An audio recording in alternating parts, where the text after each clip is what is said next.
Ézéchiel, chapitre 18. La parole de l'Éternel m'a été adressée. Pourquoi dites-vous ce proverbe, dans le territoire d'Israël? Ce sont les pères qui mangent des raisins verts et ce sont les enfants qui ont mal aux dents. Aussi vrai que je suis vivant, déclare le Seigneur, l'Éternel, vous n'aurez plus l'occasion de dire ce proverbe en Israël. En effet, toutes les vies m'appartiennent. La vie du Fils m'appartient aussi bien que celle du Père. Celui qui pêche, c'est celui qui mourra. L'homme qui est juste, c'est celui qui applique le droit et la justice. Il ne mange pas sur les montagnes et ne lève pas les yeux vers les idoles de la communauté d'Israël. Il ne déshonore pas la femme de son prochain et ne s'approche pas d'une femme pendant ses règles. Il n'exploite personne. Il rend son gage au débiteur. Il ne commet pas d'extorsion. Il donne son pain à celui qui a faim et couvre d'un habit celui qui est nu. Il ne prête pas avec intérêt et ne cherche pas à faire du profit. Il ne prend part à aucune injustice et juge conformément à la vérité entre deux hommes. Il suit mes prescriptions et respecte mes règles en agissant conformément à la vérité. Celui-là est juste, et il vivra, déclare le Seigneur, l'Éternel. Supposons qu'il est un fils violent, qui verse le sang et s'en prenne à son prochain. Ce fils n'imite en rien la conduite de son père, mais va jusqu'à manger sur les montagnes. Il déshonore la femme de son prochain, exploite le malheureux et le pauvre, commet des extorsions, ne rend pas le gage, lève les yeux vers les idoles et s'adonne à des pratiques abominables. Il prête avec intérêt et cherche à faire du profit. Ce fils-là vivrait? Il ne vivra pas. Puisqu'il a commis tous ces actes abominables, il mourra. Son sang retombera sur lui. Supposons en revanche qu'un homme ait un fils qui voit tous les péchés commis par son père. Il les voit mais refuse d'agir de la même manière. Il ne mange pas sur les montagnes et ne lève pas les yeux vers les idoles de la communauté d'Israël. Il ne déshonore pas la femme de son prochain. Il n'exploite personne, ne prend pas de gages, ne commet pas d'extorsion. Il donne son pain à celui qui a faim et couvre d'un habit celui qui est nu. Il ne s'en prend pas aux malheureux. Il n'exige pas d'intérêt et ne cherche pas à faire du profit. Il respecte mes règles et suit mes prescriptions. Celui-là ne mourra pas à cause des fautes commises par son père, il vivra. C'est son père qui a exploité les autres, qui a commis des extorsions envers un frère, qui a fait au milieu de son peuple ce qui n'est pas bien. C'est donc lui qui mourra à cause de ses propres fautes. Vous dites, pourquoi le fils ne supporte-t-il pas les conséquences de la faute commise par son père?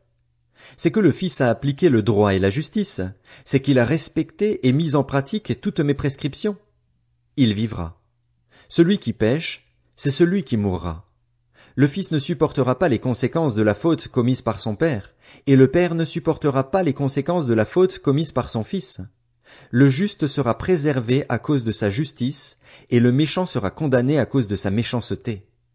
Si le méchant renonce à tous les péchés qu'il a commis, s'il respecte toutes mes prescriptions et applique le droit et la justice, il vivra, il ne mourra pas.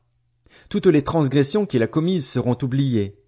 Il vivra grâce à la justice qu'il a pratiquée. Est-ce que je prends plaisir à voir le méchant mourir? Déclare le Seigneur, l'Éternel. N'est-ce pas plutôt à le voir changer de conduite et vivre? Si le juste renonce à sa justice et se met à commettre l'injustice, s'il imite toutes les pratiques abominables du méchant, vivra-t-il? Tous ses actes de justice seront oubliés parce qu'il s'est livré à l'infidélité et au péché. À cause de cela, il mourra. Vous dites, la manière d'agir du Seigneur n'est pas correcte. Écoutez donc, communauté d'Israël. Est-ce que c'est ma manière d'agir qui n'est pas correcte? Ne serait-ce pas plutôt vos façons d'agir qui ne sont pas correctes? Si le juste renonce à sa justice, s'il se met à commettre l'injustice et meurt pour cela, c'est à cause de ses actes d'injustice qu'il mourra. Si le méchant renonce à ses actes de méchanceté, s'il se met à appliquer le droit et la justice, il sauvera sa vie. S'il ouvre les yeux et renonce à toutes les transgressions qu'il a commises, il vivra, il ne mourra pas. La communauté d'Israël dit, la manière d'agir du Seigneur n'est pas correcte. Est-ce que ce sont mes façons d'agir qui ne sont pas correctes, communauté d'Israël? Ne serait-ce pas plutôt vos façons d'agir qui ne sont pas correctes? C'est pourquoi je vous jugerai chacun en fonction de sa conduite, communauté d'Israël, déclare le Seigneur, l'Éternel. Revenez à moi et détournez-vous de toutes vos transgressions, afin que vos fautes ne causent pas votre perte. Débarrassez-vous de toutes les transgressions que vous avez commises. Faites-vous un cœur nouveau et un esprit nouveau. Pourquoi devriez-vous mourir, communauté d'Israël? En effet, Je ne prends pas plaisir à voir mourir quelqu'un, déclare le Seigneur, l'Éternel. Changez donc d'attitude et vivez. Ézéchiel, chapitre 19. Quant à toi, prononce une complainte sur les princes d'Israël. Tu diras, qu'était ta mère? Une lionne. Elle était couchée parmi les lions. C'est au milieu des jeunes lions qu'elle a élevé ses petits. Elle a dressé tout particulièrement l'un de ses petits, qui est devenu un jeune lion. Il a appris à déchirer sa proie. Il a dévoré des hommes. Les nations ont entendu parler de lui et il a été pris dans leur piège. Elles l'ont emmené, en mettant des crochets à ses narines, jusqu'en Égypte. Quand la lionne a vu qu'elle attendait pour rien, qu'il n'y avait plus d'espoir, elle a pris un autre de ses petits et en a fait un jeune lion. Il rôdait parmi les lions. Il est devenu un jeune lion. Il a appris à déchirer sa proie. Il a dévoré des hommes. Il a violé leurs veuves et détruit leurs villes. Le pays a été dévasté, avec tout ce qui s'y trouvait, au son de ses rugissements. Contre lui se sont rangées les nations environnantes, venues de leur province. Elles ont tendu leurs filets sur lui et il a été pris dans leur piège. Elles ont mis des crochets à ses narines, l'ont placé dans une cage et l'ont emmené auprès du roi de Babylone. Puis elles l'ont conduit dans une forteresse afin qu'on n'entende plus sa voix sur les montagnes d'Israël. Ta mère était, comme toi, semblable à une vigne plantée près de l'eau. Elle était porteuse de fruits et chargée de sarments, grâce à l'abondance de l'eau. Elle avait de solides branches, qui sont devenues des sceptres royaux. Par sa taille, elle dominait les broussailles. Elle attirait les regards par sa hauteur et par le grand nombre de ses branches. Cependant, elle a été arrachée avec fureur et jetée par terre. Le vent d'Est a desséché ses fruits. Ses solides branches ont été cassées et sont devenues toutes sèches. Le feu les a dévorées. Elle est maintenant transplantée dans le désert, dans une terre sèche et aride. Le feu est sorti d'une partie de ses branches et a dévoré son fruit. Elle n'a plus de branches solides qui pourraient devenir un sceptre royal. C'est une complainte, à utiliser comme complainte. Ézéchiel, chapitre 20. La 7e année, le 10e jour du 5e mois, quelques-uns des anciens d'Israël sont venus pour consulter l'Éternel. Ils se sont assis devant moi. Alors la parole de l'Éternel m'a été adressée. Fils de l'homme, parle aux anciens d'Israël. Tu leur annonceras. Voici ce que dit le Seigneur, l'Éternel. Est-ce pour me consulter que vous êtes venus? Aussi vrai que je suis vivant, je ne me laisserai pas consulter par vous, déclare le Seigneur, l'Éternel. Vas-tu les juger, fils de l'homme? Vas-tu les juger? Fais-leur connaître les pratiques abominables de leurs ancêtres. Tu leur diras, voici ce que dit le Seigneur, l'Éternel. Le jour où j'ai choisi Israël, je me suis engagé envers la descendance de la famille de Jacob et je me suis fait connaître à eux en Égypte. Je me suis engagé envers eux en disant, je suis l'Éternel, votre Dieu. Ce jour-là, je me suis engagé envers eux à les faire passer d'Égypte dans un pays que j'avais cherché pour eux, un pays où coule le lait et le miel, le plus beau de tous les pays. Je leur ai dit, que chacun rejette les monstruosités qui attirent ses regards et ne vous rendez pas impurs par les idoles d'Égypte. C'est moi, l'Éternel, qui suis votre Dieu. Cependant, ils se sont révoltés contre moi et ils n'ont pas voulu m'écouter. Aucun n'a rejeté les monstruosités qui attiraient ses regards et ils n'ont pas abandonné les idoles d'Égypte. Alors j'ai parlé de déverser ma fureur sur eux, d'aller jusqu'au bout de ma colère contre eux au milieu de l'Égypte, mais j'ai agi à cause de mon nom, afin qu'ils ne soient pas déshonorés aux yeux des nations parmi lesquelles ils se trouvaient. En effet, c'était sous leurs yeux que je m'étais fait connaître à eux pour les faire sortir d'Égypte. Je les ai donc fait sortir d'Égypte et je les ai conduits dans le désert. Je leur ai donné mes prescriptions et leur ai fait connaître mes règles, celles que l'homme doit mettre en pratique afin de vivre par elles. Je leur ai aussi donné mes sabbats pour que ce soit entre moi et eux un signe auquel on reconnaisse que je suis l'Éternel qui les considère comme saints. Cependant, la communauté d'Israël s'est révoltée contre moi dans le désert.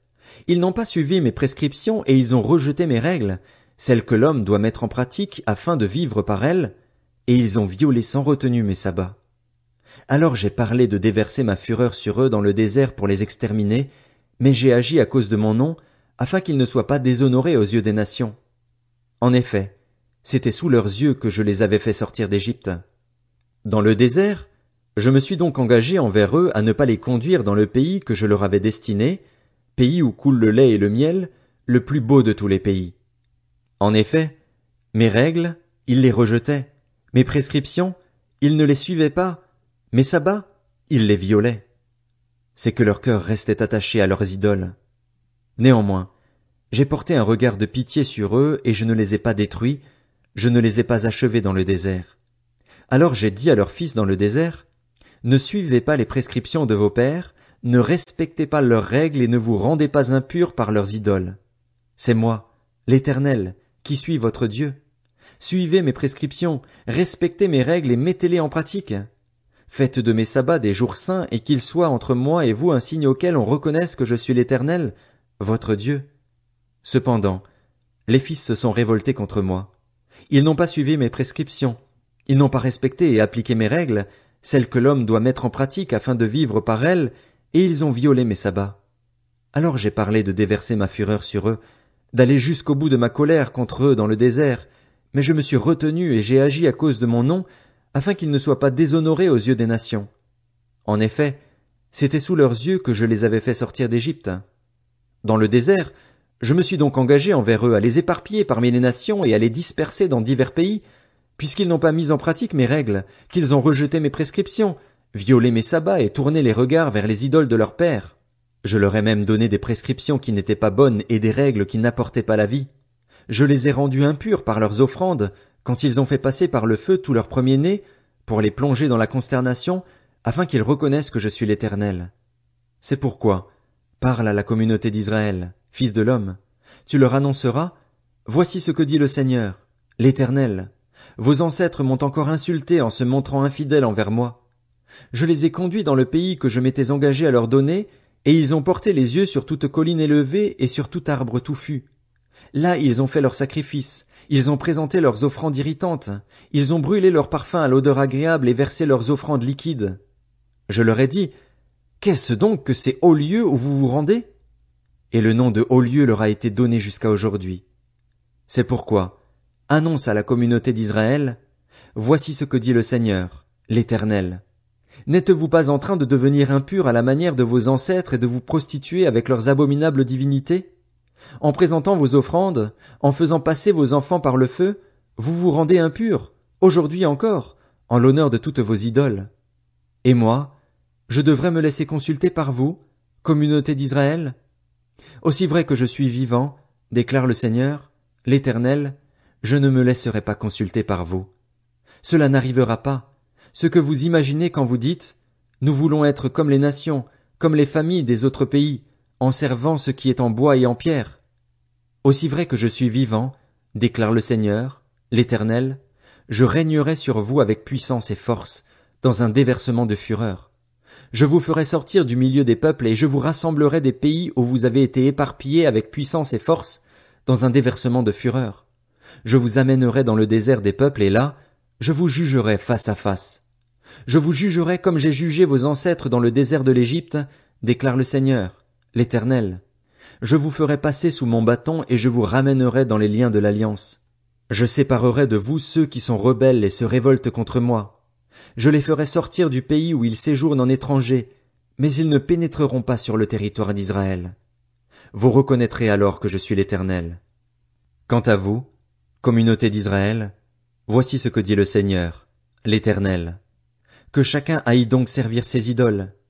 Mais après cela, on verra bien si vous continuez de ne pas m'écouter et de déshonorer mon saint nom par vos offrandes et vos idoles. En effet, c'est sur ma montagne sainte, sur la haute montagne d'Israël, déclare le Seigneur, l'Éternel, que toute la communauté d'Israël, tous ceux qui seront dans le pays, me serviront.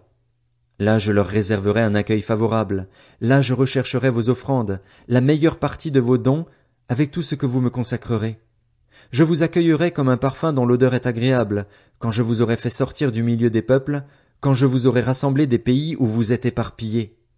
À travers vous, ma sainteté sera alors manifestée aux yeux des nations. Vous reconnaîtrez que je suis l'Éternel, quand je vous ramènerai dans le territoire d'Israël, dans le pays que je m'étais engagé à donner à vos ancêtres. Là vous vous souviendrez de votre conduite et de tous vos agissements, par lesquels vous vous êtes rendus impurs. Vous vous prendrez vous-même en dégoût à cause de tout le mal que vous avez commis. Vous reconnaîtrez que je suis l'Éternel quand j'agirai avec vous à cause de mon nom, et absolument pas en fonction de votre mauvaise conduite et de vos agissements dépravés, communauté d'Israël, déclare le Seigneur, l'Éternel.